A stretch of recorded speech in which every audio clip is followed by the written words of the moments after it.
Amados irmãos, queridos amigos, que a graça de Deus, o amor de Jesus Cristo e a comunhão do Espírito Santo esteja em você, com você e com a sua família. Deus é contigo.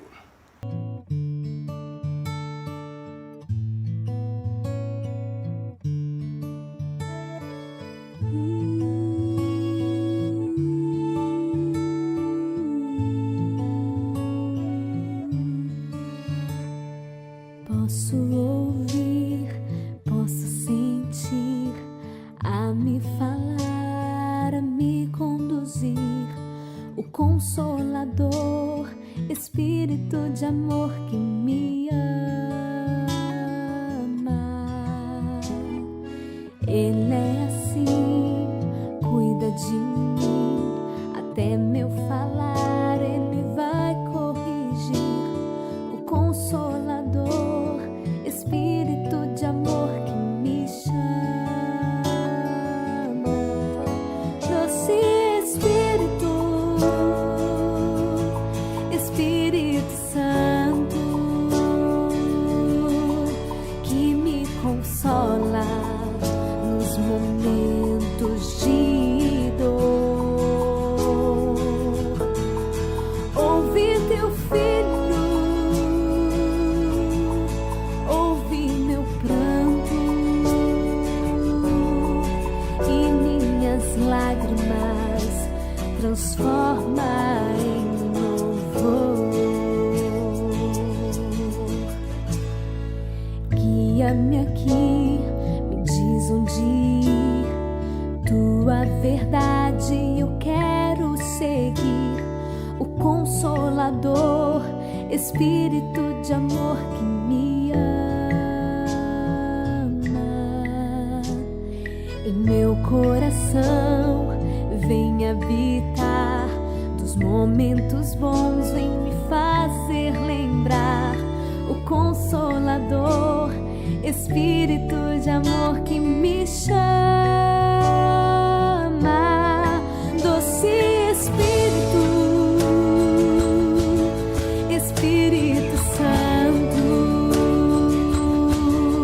que me consola nos momentos de dor. Ouvi teu filho,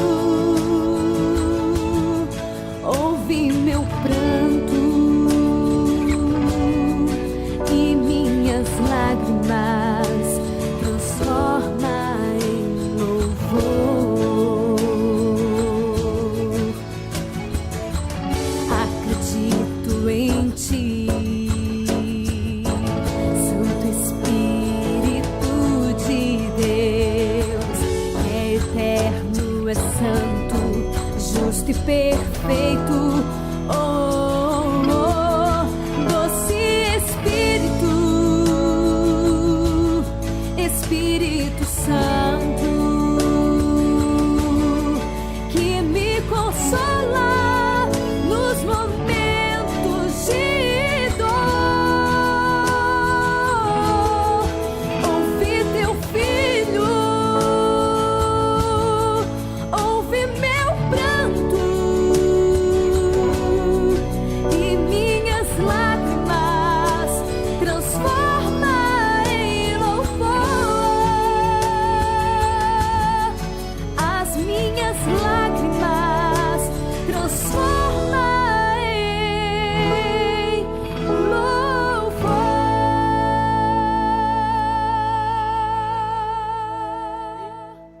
Maravilhoso Deus e Pai, Criador dos céus e da terra, obrigado, meu Deus, por tudo que és para nós, por tudo que fazes em nós e por nós. Aceita a nossa adoração a Ti, Senhor, e assista-nos com as Tuas bênçãos, com a Tua graça e com a Tua misericórdia, com o Teu perdão e a Tua compaixão. Fala conosco hoje através do estudo da Tua palavra. Ensina-nos a Te amar e a Te obedecer e a viver de acordo com a Tua vontade. Dá-nos o poder que deste a Estevão, dá-nos o poder que deste a Jó, dá-nos o poder que deste a Josafá, dá-nos a alegria, Senhor, de sermos servos do Senhor e abriga-nos debaixo das Tuas asas e protege-nos da tempestade que virá sobre este mundo. das tempestades que têm vindo até a nossa vida, dos desertos, das provações, das lutas. Ampara-nos, ó Deus, e sustenta-nos com a tua destra fiel. Nós o adoramos, nós te agradecemos, te pedindo agora a iluminação do Espírito Santo para estudar a tua palavra. O adoramos em nome de Jesus Cristo. Amém. Meu amado, minha amada, abra sua Bíblia. Jeremias capítulo 2. Jeremias 2.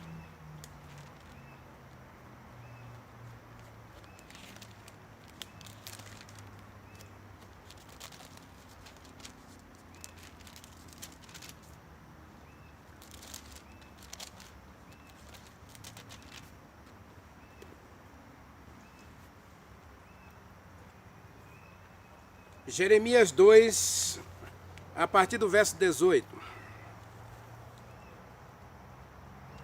Diz assim: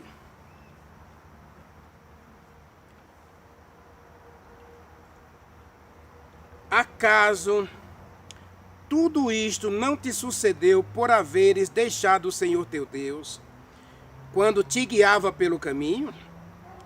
Agora, pois, que lucro há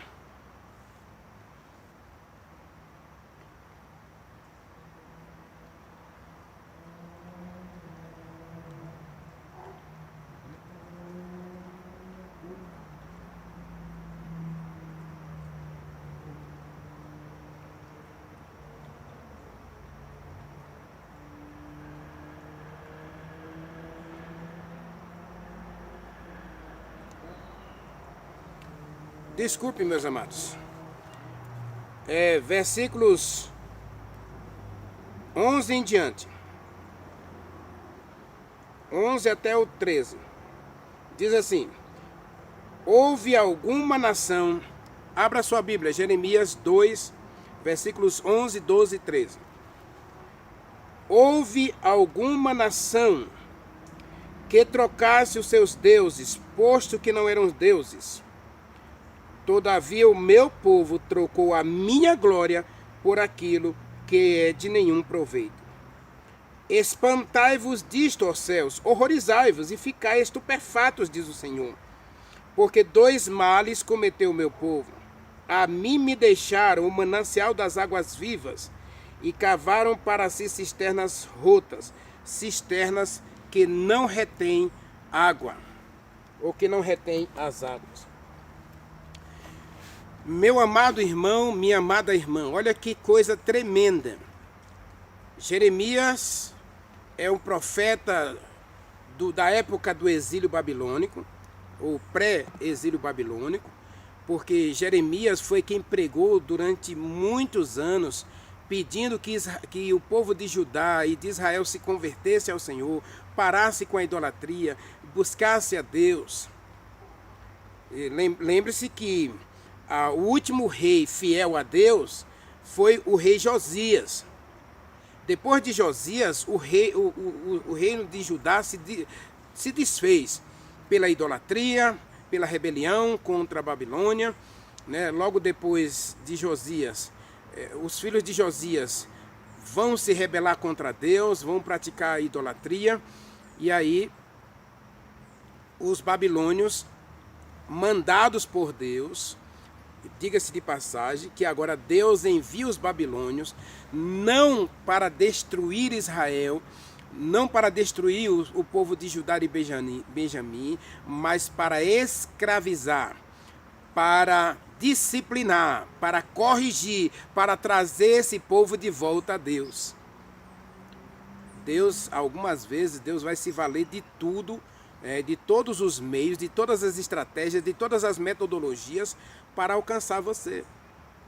Talvez ele vai colocar até uma doença, ou vai colocar um problema no seu trabalho, um problema no seu relacionamento, no seu casamento. Deus vai criar alguma estratégia, Deus vai criar uma metodologia para te alcançar, para te disciplinar, para te corrigir, para te repreender. O propósito de Deus para a nossa vida, lembra da jornada do ano passado, o propósito de Deus é corrigir, educar, repreender, disciplinar. Então, como é que Deus pode disciplinar o Renivaldo? Então ele vai usar algumas coisas, algumas circunstâncias, alguns problemas, às vezes até uma doença, para disciplinar o Renivaldo. Para corrigir, para repreender, para educar Renivaldo, para habilitar Renivaldo para morar na presença dele para sempre. E aqui o reino babilônico não vai ser um instrumento de castigo, vai ser um instrumento de disciplina. Deus vai pedir aos babilônios para escravizar Israel, para levar Israel ao arrependimento. Deus vai permitir problemas na tua vida, meu irmão. Lembra da mensagem de ontem, né? Deus vai permitir os problemas, Deus vai permitir a prova, Deus vai permitir a perseguição, as dificuldades, simplesmente porque Ele te ama, porque Ele quer que você, como filho dele, reflita o caráter dele. E os filhos de Israel, então, aqui diz por que eles estão agora passando por esse cativeiro, passando por esses problemas. E por que que Deus não pode agir poderosamente na vida deles? Primeiro, eles trocaram a glória de Deus pela glória dos homens. Jesus Cristo disse disso, né? Jesus Cristo falou disso. E Paulo fala disso, né? Que a gente troca a glória. Romanos capítulo 1. Romanos 1 fala que o ser humano deixou de dar glória a Deus, o Deus invisível, Criador dos céus e da terra, para glorificar a criatura em lugar do Criador. E o problema também está se repetindo aqui 486 anos antes de Jesus Cristo nascer. O povo de Deus trocando a glória de Deus pela glória deste mundo. Ou seja, eles estavam confiando no seu poder, confiando na força bélica dos filhos de Israel para combater contra os babilônios. E Deus disse que ainda que os babilônios viessem contra eles com um soldado, com um exército de um só homem, eles derrotariam todo o exército de Israel. E eu já disse nessa jornada, né, que Deus só precisa de um homem para mudar a história, né? E Deus disse, por boca do próprio Jeremias, que ainda que o exército da Babilônia viesse com apenas um soldado, ele derrotaria todo o exército de Israel, porque eles estavam longe de Deus. Eles trocaram a glória de Deus pela glória deste mundo. Abandonaram a Deus. E agora Deus ainda faz uma pergunta: que nação da terra trocou seus ídolos? Que nação da terra trocou seus ídolos? E aí não existe na história da terra, a gente pode ler qualquer livro de história, não existe qualquer nação da terra que tenha trocado de ídolos. Cada nação, inclusive o Brasil, né, tem seu padroeiro, cada nação tem seu padroeiro, seu ídolo principal, em que eles festejam anualmente a esse ídolo. E o povo de Deus trocou a glória de Deus, trocou o Deus do céu pelos ídolos. E agora Deus diz assim, é uma coisa espantosa, inexplicável, é horrorizante. Você trocar algo vivo por algo morto. Trocar algo que tem poder, que age, que vive, que reina, que faz maravilhas na tua vida, na minha vida, na nossa vida, se a gente o buscar, trocar por coisas mortas, pedaço de madeira, pedaço de pedra, esculpido pela mão humana. O povo de Deus daquele período estava trocando a glória de Deus pelos ídolos. Então o céu, Deus diz assim, espante céu. E ficam horrorizados vocês, moradores da terra, porque uma coisa dessa nunca se fez. Como vai explicar isso? É algo inexplicável, horrorizante. É um espetáculo inexplicável. Agora Deus disse que o problema maior não era nem esse. Nessa jornada nós temos mostrado que o Espírito Santo é a água viva de Deus para ajudar você a ter uma compreensão de quem é Deus. E aqui diz o texto de Jeremias: o meu povo cometeu 2 males terríveis, 2 pecados terríveis. 2 coisas estão destruindo o meu povo. Primeira coisa, eles abandonaram o poço das águas vivas. Jesus Cristo se levanta no meio da festa, quando o povo estava oferecendo o cordeiro da festa dos tabernáculos. Jesus Cristo se levanta quando o povo está no auge da alegria da festa, da gratidão, e ele diz: eu sou o pão da vida, eu sou a água da vida, aquele que beber da água que eu lhe der, neles nascerão rios de água viva. E a gente observa João capítulo 1, versículo 5, o que é que está escrito? Ele veio para o que era seu, e o mundo não o conheceu, diz o versículo 5. No versículo 11 diz que ele veio para o que era seu, e os seus não o receberam. A fonte das águas vivas, Jesus Cristo, o Espírito Santo, a fonte das águas vivas, e o povo morrendo de sede porque rejeitaram o poço das águas vivas. Meu querido irmão, minha querida irmã, eu tenho que conversar muito sério com você nos próximos minutos. Nesse mundo nós temos aqui a palavra de Deus, a Bíblia, que sobreviveu a um período escuro de trevas espirituais. Durante 1260 anos, a Bíblia profetizou vestida de pano de saco, ou seja, houve perseguição contra a palavra de Deus. Durante desde o primeiro século até o século XVII. Até o século XVIII, desculpe, né? Até o século XVIII. Então, durante 1260 anos, a palavra de Deus foi perseguida, foi destruída, foi queimada. Bíblias foram queimadas em praça pública. Pessoas foram acorrentadas e queimadas vivas, grudadas com suas Bíblias. E essas pessoas não amaram a própria vida, porque acreditavam que este livro é o poço das águas vivas. É a água que oferece vida eterna. É a água que traz o conhecimento do verdadeiro Deus. E diz que os filhos de Israel cometeram um mal terrível. Por isso eles estavam tropeçando. Por isso eles erravam na visão, diz o texto de Jeremias. Erravam na visão e tropeçavam na profecia porque eles não acreditaram no poço das águas vivas. Ou seja, abandonaram o poço das águas vivas. Abandonaram os profetas de Deus. Rejeitaram os profetas de Deus. Rejeitaram a palavra de Deus para acreditar nos profetas da mentira. Leia o livro de 2 Reis, capítulo 22. Você vai ver o que é isso. Acabe se levanta como rei de Israel do Norte, e ele contrata 450 profetas, todos eles dedicados e consagrados a Baal. Jezabel contratou 400 profetas, todos eles consagrados e dedicados a Astarote, ou Áshera. 850 profetas dizendo que Acabe era um homem vitorioso onde ele fosse.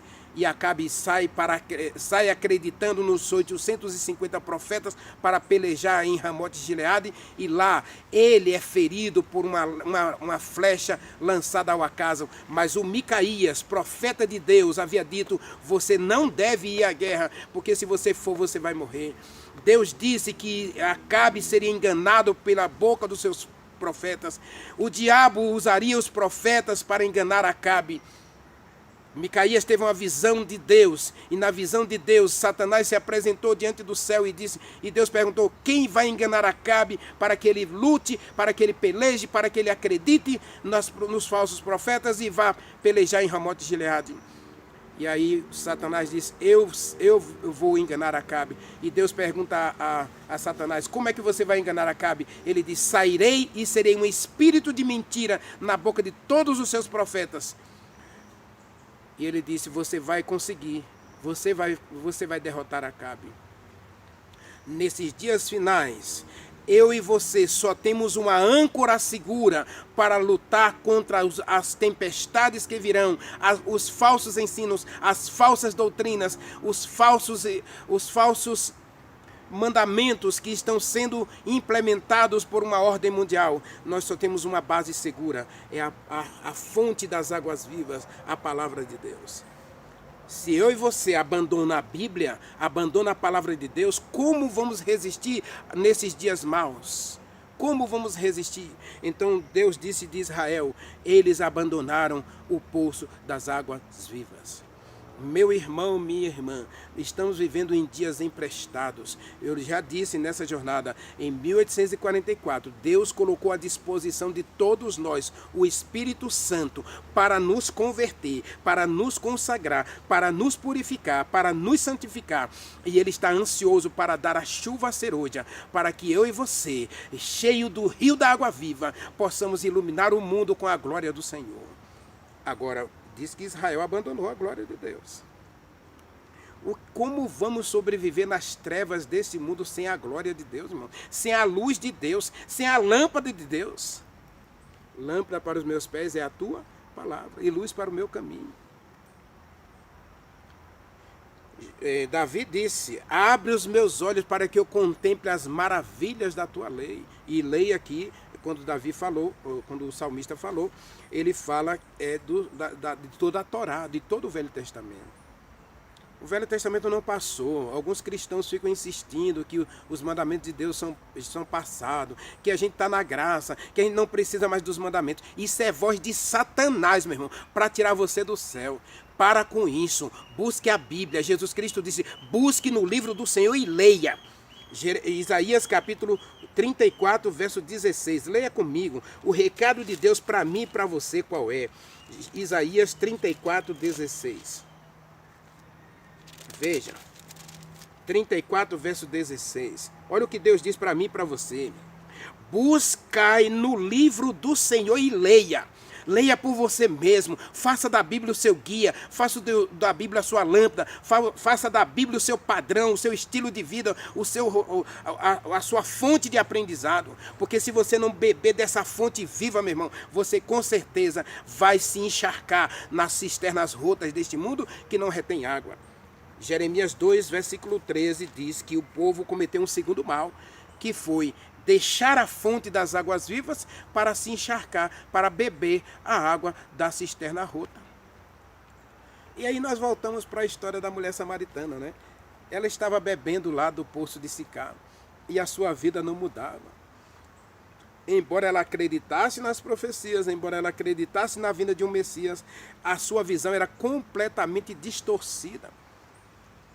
Havia confusão religiosa no tempo de Jesus Cristo. Eu falei numa mensagem anterior aí, que o judaísmo estava dividido em 5 facções. Era os sacerdotes, os fariseus, saduceus, helenistas e essênios. E aí, no livro de Atos, nós encontramos mais uma seita que foi os libertos, que na verdade era uma mistura ali de fariseus e saduceus, era uma mistura ali deles que...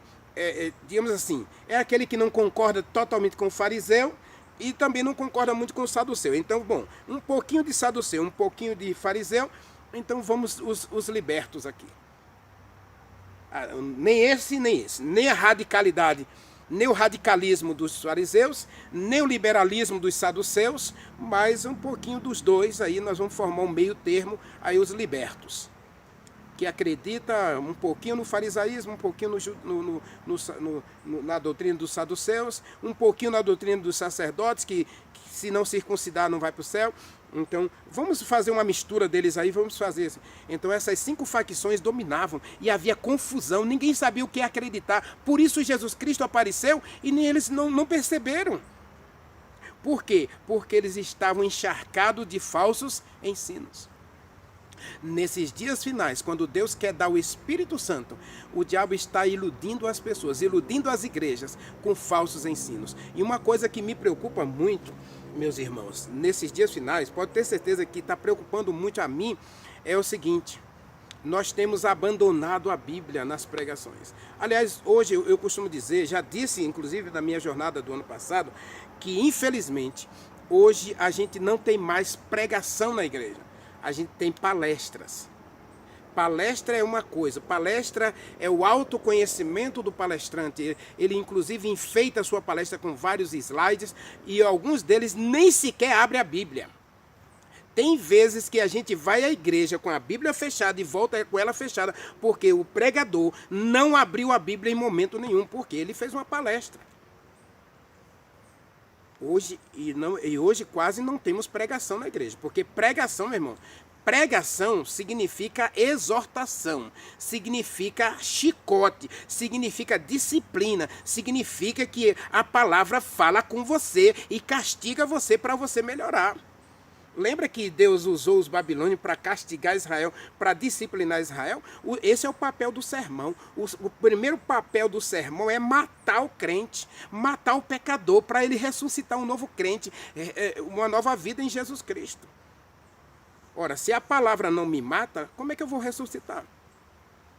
Então os filhos de Israel abandonaram a fonte das águas vivas para beber nas mentiras dos falsos profetas. Se você ler o final do capítulo de Jeremias, os filhos de Israel chegam para Jeremias, os babilônios já tinham entrado em Israel pela terceira vez, tinha levado quem tinha que levar, né? Aí ficou só os pobrezinhos lá da terra e os soldados fugitivos que voltaram. Então os babilônios elegeram Gedalias como governador, e aí eles vieram a Gedalias dizendo, não, nós vamos te servir e vamos servir os babilônios. Mas nós queremos saber qual é a vontade de Deus. Nós queremos que Deus fale conosco, saber qual é a orientação que Ele vai nos dar daqui para frente. Aí Gedalias vai lá, conversa com Jeremias, e Jeremias disse, olha, eu vou buscar a Deus, eu vou perguntar a Deus, mas Deus já disse o que vai acontecer com vocês. Vocês não vão acreditar na palavra de Deus, vocês vão acreditar na palavra de Tobias e dos homens dele, e vocês vão perseguir os soldados de Gedalias, vocês até vão matar os soldados de Gedalias, e vocês vão fugir para o Egito. Agora saiba de uma coisa para vocês, eu vou consultar a Deus. Vocês estão pedindo, eu vou consultar a Deus, mas vocês já sabem a resposta de Deus. A resposta de Deus é, fique na terra e obedeça os babilônios durante 70 anos, porque Deus vai cuidar de vocês aqui, enquanto vocês forem obedientes à palavra de Deus e foram submissos ao reino babilônico, porque Babilônia é minha vara, Babilônia é meu cajado para disciplinar vocês. E aí Jeremias profetiza para eles, no capítulo 46, se eu não estou enganado, e aí o que acontece? Eles matam Jeremias, eles acorrentam Jeremias, matam todos os soldados de Gedalias, inclusive mataram Gedalias e fugiram para o Egito, do jeitinho que Jeremias havia profetizado. Porque rejeitaram a palavra de Deus para acreditar em mentira. Existia naquele período falsos profetas dizendo que não. Existia um tal de Ananias, por exemplo, dizendo que 2 anos Deus ia libertar os filhos de Israel da Babilônia e ia trazer de volta o povo de Israel. Em 2 anos. Leia lá, capítulo 21, se eu não estou 20 e 21 de Jeremias, existiam esses profetas dizendo que a Babilônia não era nada, que Babilônia estava sendo usada pelo diabo, que Babilônia iria ser derrotada em 2 anos. E Deus disse 70 anos. Então eles abandonam a Deus, depois abandonam a palavra de Deus, para acreditar nos falsos profetas. E aí Paulo, em 2 Timóteo, ele fala que nos últimos dias virão tempos difíceis, porque os homens serão amantes de si mesmos, acreditarão em mentiras, né? Amantes do pecado, dos prazeres. E no capítulo 4 ele diz que muitos apostatarão da fé por darem crédito a ensinos de mentira, a doutrinas de demônios. Então, nesses dias finais, meus irmãos, muita gente vai se levantar para perseguir os filhos de Deus. Por quê? Porque a sua fé está na palavra. Apocalipse 14, versículo 12, o que está escrito? Observe. Aqui está a perseverança dos santos. Aqui está a perseverança dos santos, os que guardam os mandamentos de Deus e a fé em Jesus Cristo. Apocalipse 14, versículo 12. Aqui está. Então, nesses dias finais, eu e você corremos o risco de cometer o mesmo erro de Israel, o mesmo erro dos filhos de Deus no passado. Deus havia dito que Babilônia iria governar Israel durante 70 anos. Isso antes do primeiro cativeiro. Antes da primeira leva, da primeira invasão da Babilônia, Deus já havia profetizado que a desobediência do povo traria os babilônios para escravizá-los durante 70 anos. E Deus não mente. Então os filhos de Israel sabiam que eles seriam escravizados, mas eles preferiram acreditar nos falsos profetas. E aí, Zedequias, Joaquim, Jeoiaquim, todos os reis desse período se rebelaram contra Deus e se rebelaram contra os profetas de Deus, maltrataram os profetas de Deus, mataram os profetas de Deus. Jeremias, inclusive, foi jogado num poço cheio de lama. E Jeremias era genro do último rei. E ele, sendo genro do rei, ele conversava com o rei e dizia: se submeta aos babilônios. E ele não se submeteu, e ele foi morto na frente dos filhos, teve os olhos vazados e viu o rei matar os filhos dele, e depois ele mesmo ser morto, porque não acreditou na palavra de Deus, para acreditar nos falsos profetas, nos líderes da nação que dizia que a Babilônia não invadiria Jerusalém. Nesses dias finais, meus irmãos, você pode ter certeza que vai haver uma guerra da verdade contra a mentira e da mentira contra a verdade. Muita gente está dizendo: como é que pode haver uma união mundial em torno das doutrinas da Bíblia? Aí a pandemia mostrou para a gente. O mundo inteiro se uniu ligeirinho para combater a pandemia do Covid-19. E agora imagine, todo mundo foi obrigado a ficar dentro de casa, ninguém mais vai para o trabalho, ninguém mais vai para as igrejas, ninguém vai para lugar nenhum, tem que ficar trancado dentro de casa, só sai para comprar comida. E assim mesmo, se você puder comprar de casa, compre de casa.